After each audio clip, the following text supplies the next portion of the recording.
Well, no, I was going to ask about the Camp Rock situation where, like, that wasn't even a pilot. Like, you were in that room helping kind of create that entire show. Or so I thought, at and then least. They kind of ripped it right away from you. By the way, they were supposed to star in a movie, not a show. Yes, yeah. Yeah. Yeah, the film. And I remember being at that meeting with the producer, so dazzled by this opportunity. And you know, I had already done several shows for the network, so I had seen how they strategically placed people and kind of set them up to become a lead of a sort. And you were. Later, I learned that many of us were going through that experience, you know, doing a pilot and many things not working out. But at the time, you know, with tunnel vision, you're like, okay, I've done Mike's short show. I think maybe I'm on Phineas and Ferb by that point. I'm done Sweet Life. That's a Raven, da-da-da.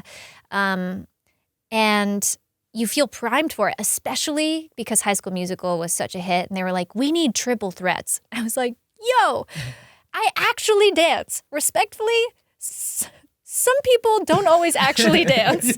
Like, I can do this. And in that meeting, hearing all the ideas and being like, yes, then this could happen. And, you know, I have this idea. And then having it come back to you as an untitled project with a different team and wondering, you know, still having that ounce of hope, right? Like, am I still a part of it? Are they sending it to me? Because is this it? And then to say like, oh no, you're just going to audition for this seemingly new project out of nowhere. And then to get to the audition and to be like, by the way, we know we've been talking to you about playing the lead, but we would love for you to be second fiddle yet again. And you're just like a young kid going, okay, yes, ma'am, yes, sir. I understand. I support you. Happy to be here. This is still like an amazing opportunity.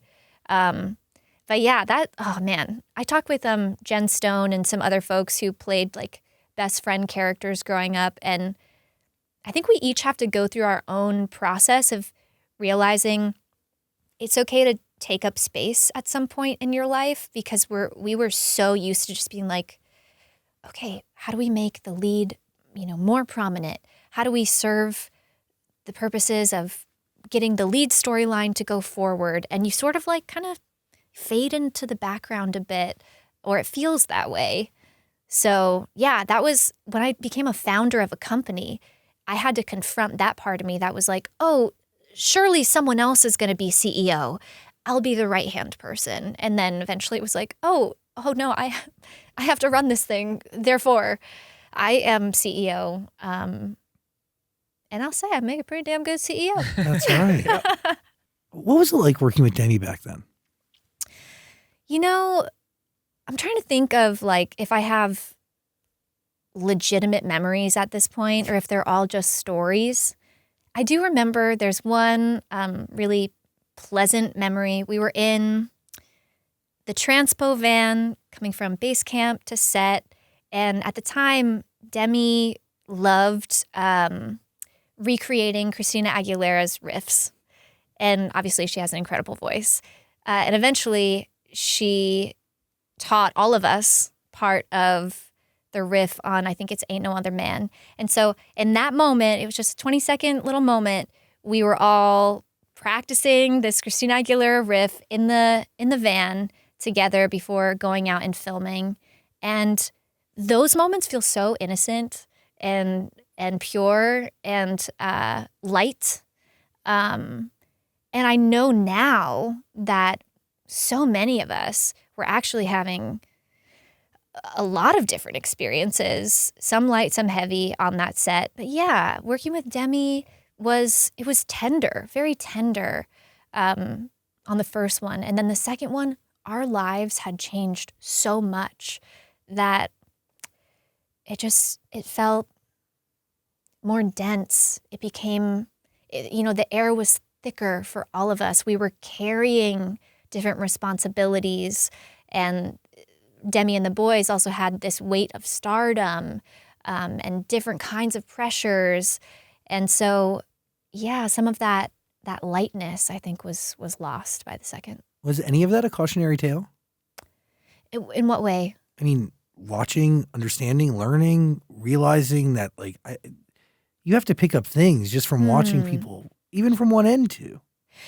Do you mean, was I recognizing, maybe I need to pump the brakes, something's going awry? I mean, that or this idea that there is an exposure to, there's dark and then there's dark, right? Because correct me if I'm wrong, on Camp Rock 2, there was a shadow of addiction that was kind of woven throughout.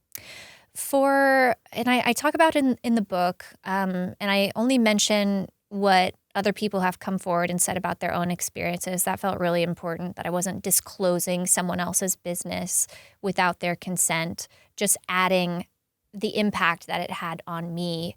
And yes, I mean, I'll speak for myself. My form of addiction was with food and fitness. And I know that there are differences in substance use, abuse, misuse. But there can still be components of leaning on behaviors, following urges, experiencing withdrawal symptoms related to food and fitness. And I wish I knew that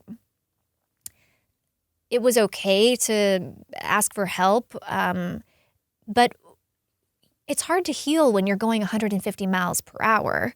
So we weren't really in an environment that provided any kind of consistency, stability, trustworthy adult connections where we could pause and check in.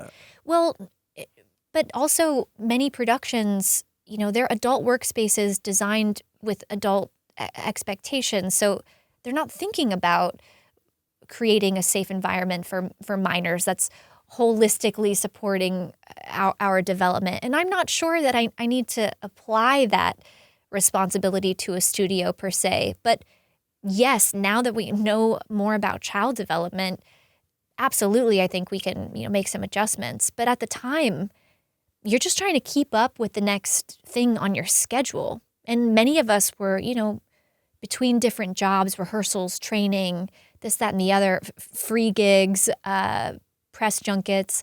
We were working 7 days a week. Just that was our norm.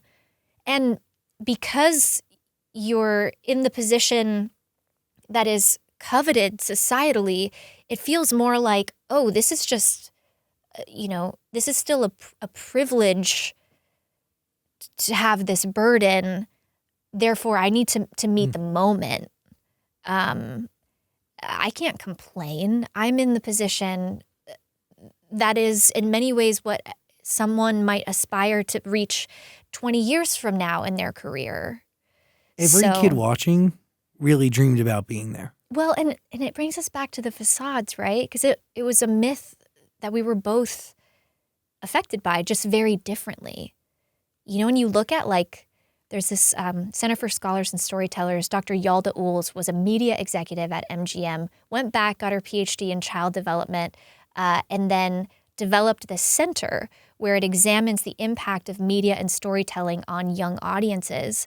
And you see their research that shows when, being famous or being a pop star or a celebrity was the main character's main motivation, there's a spike in young people similarly desiring the same outcome. When they shifted the focus to be more on friendship and other themes, naturally, kids were focused on other areas of their lives. So that level of impressionability is we can't overlook that.